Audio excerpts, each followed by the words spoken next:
तब हम परमात्मा हमें पल पल में साथ देगा। छोटे से छोटा भी दुख और सुख आपको अनुभव करा देगा कि मेरे कारण दुख टला तेरा, जब रोज दिखेगा आपने। तो ऐसे जब द्रौपदी ने देखा कि ये कोई साथ दे नहीं रहे, तब भगवान याद आया। और हम भी ऐसा ही करते हैं, जब हमारे यहाँ के सब रास्ते बंद हो जाते ना, औषधि भी काम नहीं करती, जब हम भगवान याद करें अपने आत्माओं। अब परमात्मा को याद तो सभी करते हैं आपत्ति में, लेकिन किसको राहत मिलती है? या तो उसके पिछले जन्म के पुण्य हों, उनसे भी लाभ दे देता है परमात्मा। और जब पुण्य ही खत्म हो जाएंगे तो बेशक अर्जी लाए जाइए और बेशक प्रार्थना करते रहना, कति सुनाई नहीं होगी।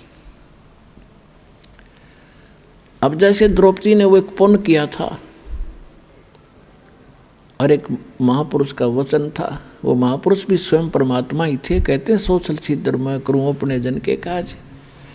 तो द्रौपदी कभी किसी जन्म में भगवान की शरण में रही हुई है वो आत्मा, और उनके पीछे परमात्मा कहते हैं जो बच्चा गौ की नज़र में, न्यो साई को संत, और भक्तों के पीछे फिरे वो भगत वत्सल भगवंत।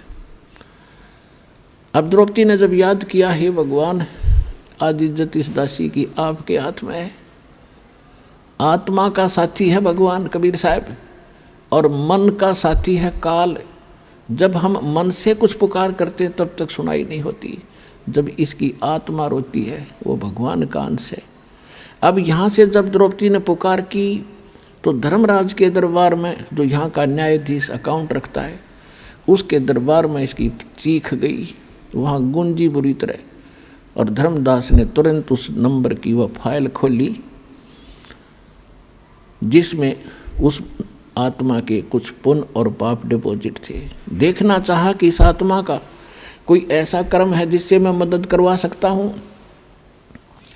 उसने देखा कि एक संत महात्मा का आशीर्वाद से इसने एक छोटा सा 9 इंच का कपड़ा दान किया हुआ है, और उसके आशीर्वाद से तो मैं खूब दे सकता हूँ इसको।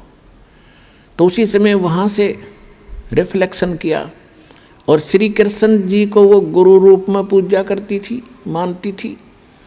और श्री कृष्ण खेला अपनी पत्नी रुक्मणी के साथ शतरंज घर में महल में बैठा। तो वहाँ से रिफ्लेक्ट होकर धर्मराज के दरबार से वो पुण्य श्री कृष्ण के अंदर वो शक्ति वो आया।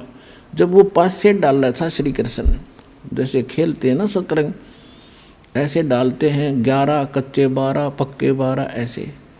तो उसने पास से डाले थे और एकदम हाथ ऐसे अकड़ गया श्री कृष्ण का, और नो करने लगा अनंत अनंत अनंत।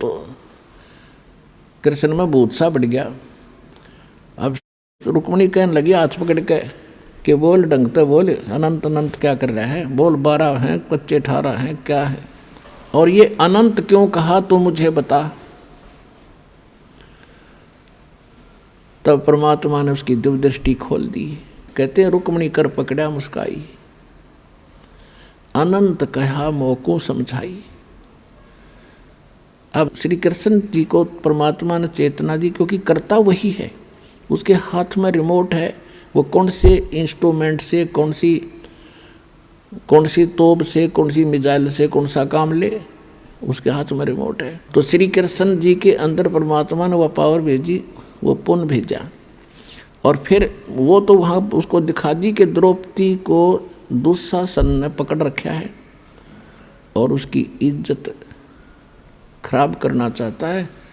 और तो वहाँ परमात्मा बुलवा रहे हैं श्री कृष्ण से कि हमरा भगत पे छोड़ी हुई, दुशासन ने द्रौपदी पकड़ी, हमरी भक्त सकल में सिखरी।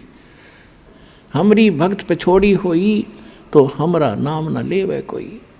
यदि भगत ही हानि में रहेंगे तो राम का नाम मिट जाएगा।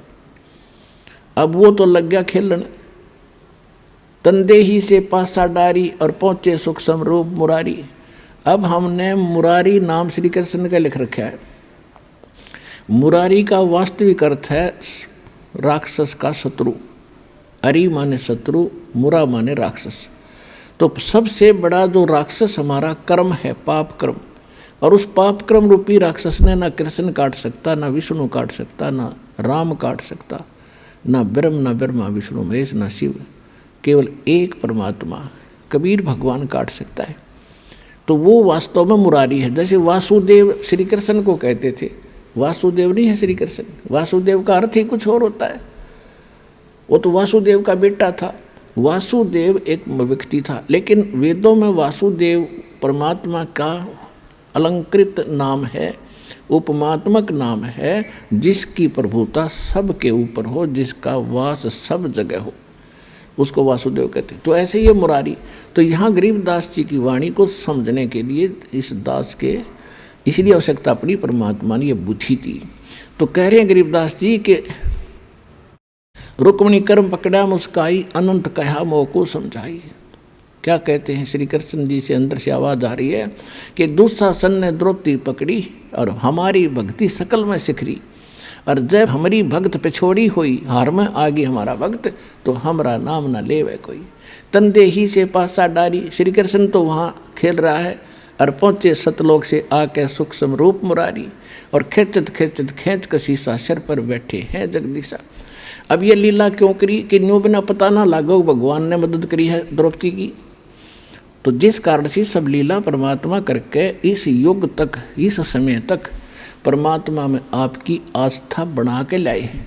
और उस कृष्ण और द्रौपदी की इस कथा ने हम आज तक सुनते और सुनाते रहे, लेकिन आपके आज तक कदे हुई ऐसी लीला जो द्रौपदी के साथ हुई थी, इस दास के साथ हुई और ये सब के साथ हो रही है जब सच्चे भगवान से हम जुड़ गए।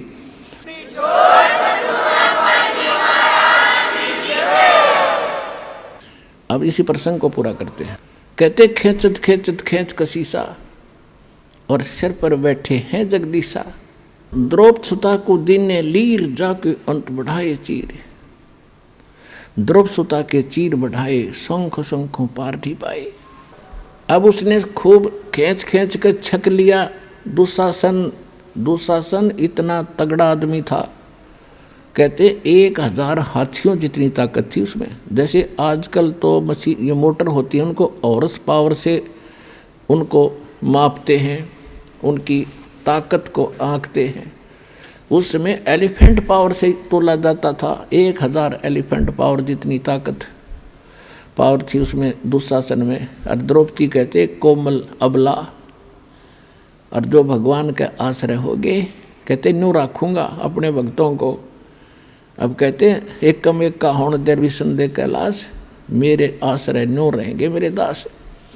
अब दुशासन के सामने द्रौपदी की औकात थी, एक झटके पता नहीं कहाँ पड़े जाके, और उसका पसीने आगे थक गया वो हार के, उसका चीर खत्म नहीं हुआ।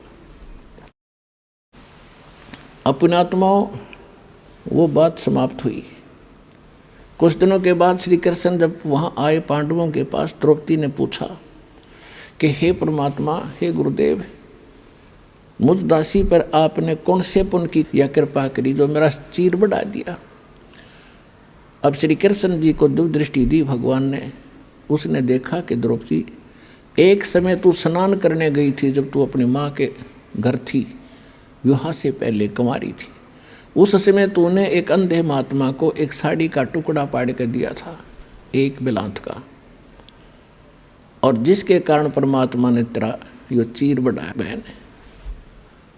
अब द्रौपदी का फिर वो रिमाइंड हुआ पिछली बात को, अच्छा हे भगवान, अब थोड़ी थोड़ी याद आती है मुझे कि सचमुच।